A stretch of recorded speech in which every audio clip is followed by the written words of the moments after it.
Film की शुरुआत एक झोपड़ी के सामने होती है। हम देखते हैं कि मिकी आराम से बैठा है, दिमाग को रिलैक्स कर रहा है, सिगरेट पी रहा है और म्यूजिक सुन रहा है। तभी उसका म्यूजिक प्लेयर बंद हो जाता है। मिकी बिल्कुल शांति से बैठकर उसकी बैटरी बदलता है ताकि म्यूजिक फिर से चल सके। फिर वो उसी बहाने झोपड़ी के अंदर झांकने का सोचता है, लेकिन इससे पहले ही उसका दोस्त बेन अचानक उस पर कूद पड़ता है और उससे कहता है भाग जल्दी। बेन कुछ गोलियां चलाता है और दौड़ने लगता है। मिकी भी उसके पीछे भागता है। यहीं से पता चलता है कि जॉम्बी की ये तबाही कुछ महीने पहले ही शुरू हो चुकी है, इसलिए बेन और मिकी अब बिना किसी खास मकसद के ऐसे ही इलाकों में घूमते रहते हैं। दोनों पहले बेसबॉल खिलाड़ी हुआ करते थे। बेन बेसबॉल बैट से जॉम्बी को खत्म करने में बहुत माहिर है, जबकि मिकी अभी तक जॉम्बी से लड़ने का आदी नहीं हो पाया है। जहाँ भी मौका मिलता है ये लोग राशन इकट्ठा करते हैं और जहाँ जगह सुरक्षित लगती है वहीं आराम कर लेते हैं। दोनों अपनी जिंदगी को समेटने और ये समझने की कोशिश करते रहते हैं कि आखिर उनके साथ हो क्या रहा है। एक दिन मिकी ऐसे ही टाइम पास में कुछ कागजों पर स्क्रैच करता है और जब उसे पता चलता है कि उसने $1000 जीत लिए हैं तो वो खुशी से पागल हो जाता है। लेकिन बेन उसकी सारी खुशी पर पानी फेर देता है और कहता है कि अब लॉटरी सिस्टम ही खत्म हो चुका है। इसके बाद बेन उसे गेंद पकड़ने वाला एक गेम खेलने को कहता है। मिकी का बिल्कुल मन नहीं होता, लेकिन बेन उसे 2 बातें कहकर मना लेता है और दोनों याद करते हैं कि उन्हें बेसबॉल से कितना प्यार था। आगे सफर जारी रहता है और दोनों जंगल में एक और झोपड़ी ढूंढ लेते हैं। बेन पहले अंदर जाता है और जल्दी से चेक करता है कि कोई खतरा तो नहीं है। घर के अंदर कुछ खास नहीं मिलता तो बेन फैसला करता है कि वो मछली पकड़कर डिनर करेगा। वहीं मिकी बिल्कुल सुस्त बना रहता है और बैग से डिब्बा बंद टूना मछली निकाल लेता है। बेन उससे आग जलाने को कहता है, लेकिन मिकी जवाब नहीं देता। हेडफोन पहनता है और वहाँ से चला जाता है। थोड़ी देर बाद मिकी देखता है कि बेन ने कुछ जॉम्बी मार दिए हैं। वो डर जाता है क्योंकि उसे याद आता है कि बेन ने कहा था कि जंगल में जॉम्बी नहीं होंगे। बेन उसे सही करता है और कहता है कि उसने कहा था कि जॉम्बी कम होंगे और वही हुआ। आगे चलते हुए दोनों को एक लावारिस कार मिलती है। बेन दरवाजा खोलता है तो अंदर से एक जॉम्बी निकल आता है। वो उसे तुरंत सिर पर मारकर ढेर कर देता है। कार के अंदर बहुत गंदी बदबू होती है, लेकिन खुशकिस्मती से कार स्टार्ट हो जाती है और अब दोनों उसी से सफर जारी रखते हैं। अब वो सड़कों पर आराम से ड्राइव कर रहे होते हैं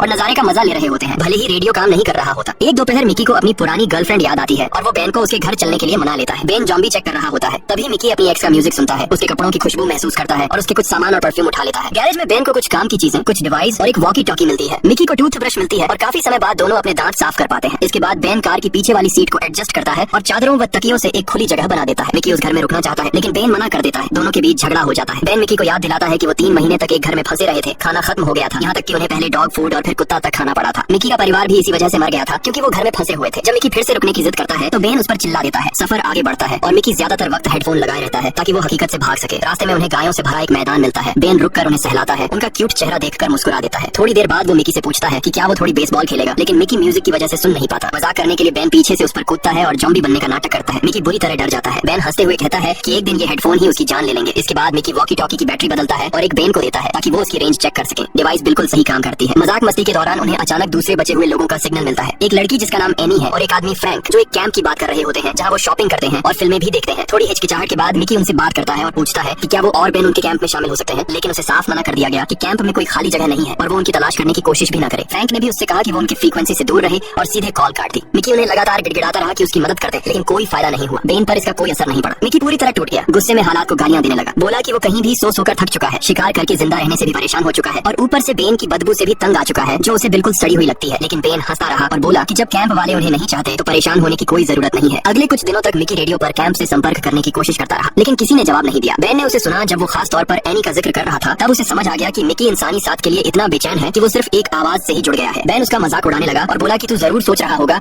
कि वो कोई एक्शन फिल्मों वाली रॉकेट जैसी लड़की होगी, जबकि असल में वो शायद कोई बूढ़ी औरत होगी। मिकी ने बेन को गाली दी और कहा कि वही अकेला इंसान है जिसे वो जानता है और जो इस तबाही के दौरान उसके साथ था। बेन को बुरा नहीं लगा। उसने बस कहा कि मैं ही एकमात्र इंसान हूँ जिसे तू जानता है, बस बात खत्म। इसके बाद दोनों एक मोटेल पर रुके। बेन गाड़ी में ही रुका रहा, जबकि मिकी ने जिद की कि वो कमरों की जांच करेगा, शायद अंदर कोई और जिंदा बचा हो। जैसा कि बेन ने अंदाजा लगाया था, मिकी को एक कमरा पूरा ज़ॉम्बीज़ से भरा मिला और उसे मजबूरी में उनसे लड़ना पड़ा, जबकि मिकी हमेशा की तरह छिप गया। मिकी चिल्लाता रहा कि वो लोग आराम से निकल सकते थे। बेन को हर ज़ॉम्बी को मारने की जरूरत नहीं थी। दोनों के बीच झगड़ा हो गया। बेन ने उसे चुनौती दी कि अगर हिम्मत है तो खुद जाकर ज़ॉम्बी से लड़े और उसे याद दिलाया कि इन्हीं ज़ॉम्बीज़ ने उसके परिवार को मारा था। लेकिन मिकी अब भी डरा हुआ था और हिला तक नहीं, इसलिए बेन को सारा काम फिर से अकेले ही करना पड़ा। जंगल में बेन को एक झरना मिला और वो खुशी से चिल्ला उठा क्योंकि आखिरकार उसे नहाने का मौका मिलने वाला था। मिकी गाड़ी में सो रहा था और अचानक उसकी नींद तब खुली जब एक ज़ॉम्बी खिड़की पर आ गई। पहले तो वो मदद के लिए चिल्लाने लगा और वॉकी टॉकी उठाकर बेन को बुलाने लगा, लेकिन फिर उसने देखा कि वो ज़ॉम्बी एक बेहद खूबसूरत औरत थी और उसकी छाती खिड़की से चिपकी हुई थी। मिकी ने बहाना बनाया कि वो उसे धक्का दे रहा है और हाथों का इस्तेमाल करने लगा। जैसे ही वो आखिरी हद तक पहुंचा, अचानक एक गोली चली और ज़ॉम्बी का दिमाग फट गया। बेन वापस आ गया था। जब उसने देखा कि मिकी क्या कर रहा था तो वो हिस्टेरिकल तरीके से हंसने लगा और वहाँ से चला गया ताकि अपने दोस्त को प्राइवेसी दे सके और वो जो कर रहा था वो पूरा कर सके। सफर आगे चलता रहा। दोनों को जंगल में इधर उधर बिखरे घर मिलते रहे, लेकिन हर घर खाली होता था। आखिरकार उन्हें गाड़ी छोड़नी पड़ी क्योंकि पेट्रोल खत्म हो गया था। एक दिन उन्हें एक बिल्डिंग मिली जिसमें बहुत बढ़िया बेडरूम था। मिकी ने साफ कह दिया कि आज रात वो यहीं रुकेगा क्योंकि उसे असली बिस्तर पर सोना है और कोई उसे मना नहीं करेगा।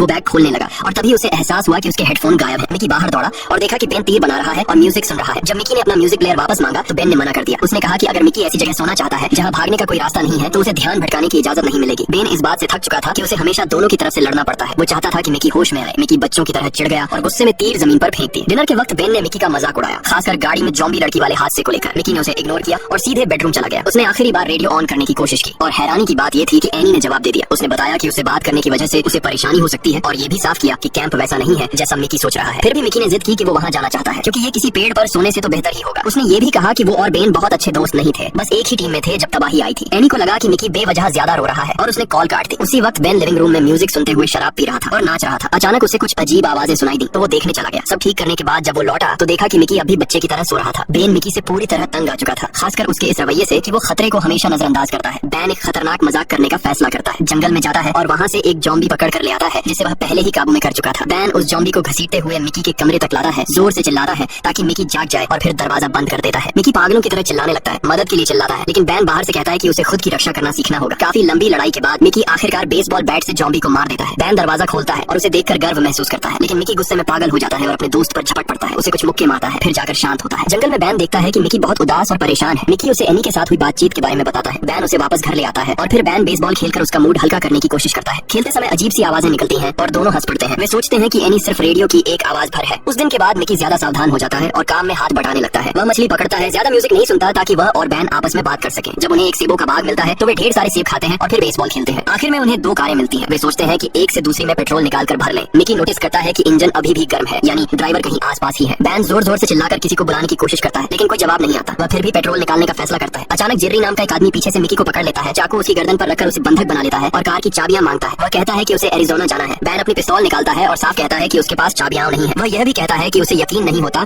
कि जेर्री मिकी को नुकसान पहुंचा देगा और यह भी कि शायद एरिजोना में कुछ भी नहीं बचा है, इसलिए जेर्री के पास ऐसा करने का कोई ठोस कारण नहीं है। जेर्री चिल्लाने लगता है और अपनी कहानी सुनाता है कि कुछ लोगों ने उससे पूरी सर्दी काम करवाया, उसे बंदूक, पेट्रोल और खाना देने का वादा किया ताकि वह बसंत में घर लौट सके, लेकिन उन्होंने वादा तोड़ दिया। वह यह बताने से मना कर देता है कि वे लोग कौन थे। जब जेर्री फिर से मिकी को धमकाता है तो बेन अपनी पिस्तौल जमीन पर रख देता है और कहता है कि चाबियां कार के अंदर है। जेर्री मिकी को छोड़कर कार में बैठ जाता है, लेकिन बेन हंसते हुए बताता है कि वह उसे बेवकूफ बना रहा था क्योंकि चाबियां असल में उसकी जेब में थी। गुस्से में जेर्री गालियां देता है और भागने की कोशिश करता है, लेकिन बेन उसके पीछे दौड़ता है और गोली मारकर उसे मार देता है। मिकी बेन से बहस करता है कि उसने एक आम इंसान को क्यों मार दिया। बेन कहता है कि यह आत्मरक्षा थी। दोनों के बीच झगड़ा हो जाता है। इसी दौरान एक दूसरी कार वहाँ आ जाती है। बेन फिर से अपनी पिस्तौल निकालता है। एक औरत की आवाज आती है, वो बताती है कि वह अपनी दूसरी कार लेने आई है। सब लोग शांति से बात करने पर सहमत हो जाते हैं। वह औरत और उसका बॉडीगार्ड छोड़ी हुई कार से पेट्रोल भरने लगते हैं और जेर्री के बारे में पूछते हैं। बेन उन्हें पूरी बात बताता है। औरत कहती है कि उन्होंने सही किया क्योंकि जेर्री एक चोर था। जब वे लोग जाने वाले होते हैं, मिकी आखिरकार उस आवाज को पहचान लेता है। उसे समझ आ जाता है कि यह एनी है। उसी पल एनी बेन की टांग में गोली मार देती है और मिकी को भी खूब डांटती है कि उसने बात को आगे क्यों बढ़ाया। वह बेन की चाबियां लेकर उन्हें खेत के बीच फेंक देती है ताकि वे उसका पीछा न कर सकें और धमकी देती है कि अगर उसने उन्हें दोबारा देखा तो दोनों को मार देगी। एनी और उसका बॉडीगार्ड चले जाते हैं। मिकी चाबियां ढूंढने की कोशिश करता है लेकिन उसे नहीं मिलती। बेन घायल होने की वजह से मदद नहीं कर पाता और मिकी से कहता है कि अभी आराम करे क्योंकि रात हो रही है। आधी रात को दोनों अजीब आवाज से जाग जाते हैं। लाइट जलाकर देखते हैं तो जॉम्बियों का एक झुंड उनकी ओर आ रहा होता है। मिकी भाग जाना चाहता है और कार छोड़ देना चाहता है, लेकिन बेन अपनी घायल टांग की वजह से हिल नहीं सकता, इसलिए मिकी को वापस लौटना पड़ता है। अगली सुबह भी वे कार में फंसे रहते हैं क्योंकि जॉम्बी उन्हें चारों तरफ से घेरे रहते हैं। मिकी म्यूजिक सुनकर खुद को संभालने की कोशिश करता है, लेकिन वह आवाजें ढकने के लिए काफी नहीं होता। बेन कार की छत खोलकर गोली चलाता है, लेकिन न तो वह काफी जॉम्बी मार पाता है और न ही उन्हें डरा पाता है। उसे जल्दी से छत बंद करनी पड़ती है, इससे पहले कि वे अंदर घुस जाएं। मिकी जिद करता है कि उन्हें कार स्टार्ट करनी ही होगी, लेकिन बेन कहता है कि वे पहले ही कोशिश कर चुके हैं और ये फिल्मों जैसा आसान नहीं है। फिर से झगड़ा शुरू हो जाता है। बेन मिकी को इस हालत का जिम्मेदार ठहराता है क्योंकि उसी ने एनी को गुस्सा दिलाया था और उसी वजह से उसे गोली लगी। कई दिन बीत जाते हैं लेकिन जॉम्बी वहाँ से नहीं जाते। उनकी लगातार गूंजती गुर्राहट दोनों को पागल कर देती है। आखिरकार वे कार के चारों तरफ चादरें टांग देते हैं। जब पानी पूरी तरह खत्म हो जाता है तो वो लोग कम से कम उन गंदी सी दिखने वाली खिड़कियों से बाहर की डरावनी शक्लें न देखें, इसलिए खिड़कियों पर चादरें टांग देते हैं। पानी खत्म होने के बाद वो लोग ट्यूना के डिब्बों में बचा हुआ लिक्विड जमा करके पीने लगते हैं। भविष्य से सारी उम्मीद खत्म हो चुकी होती है तो समय काटने के लिए बातें करते हैं। आखिर में दोनों फैसला करते हैं कि चूंकि इस मुसीबत में उन्हें मिकी ने ही फंसाया है, इसलिए बाहर जाकर चाबियां ढूंढने की जिम्मेदारी भी उसी की होगी। मिकी पहली बार हिम्मत करता है, कार की छत से बाहर निकलता है और खेत में चाबियां ढूंढने चला जाता है। उन कुछ पलों में बेन के पास सिगरेट पीने और इंतजार करने के अलावा कुछ करने को नहीं होता। तभी वो मिकी को उसका नाम चिल्लाते हुए सुनता है। बेन तुरंत छत खोलता है, लेकिन अफसोस मिकी बताता है कि उसे काट लिया गया है। दोनों पूरी तरह टूट जाते हैं। मिकी मान लेता है कि वो डरा हुआ है और उसे समझ नहीं आ रहा कि क्या करे, लेकिन बेन अपनी बंदूक निकालता है और उससे कार छोड़ने को कहता है। जब मिकी हिलने से मना करता है और एक मौका मांगता है तो बेन दर्द और टूटे दिल के साथ उस पर गोली चला देता है। इसके बाद बेन एनी को एक मैसेज भेजता है जिसमें मिकी की मौत की खबर देता है और ये भी लिखता है कि अगर वो कभी सामने आई तो वो उसे भी मार देगा। बेन कुछ दिनों तक कार के अंदर ही जिंदा रहता है और महसूस करता है कि वक्त उसका मजाक उड़ा रहा है। पहले वो 3 महीने एक घर में फंसा रहा था और अब एक कार में कैद है। आखिरकार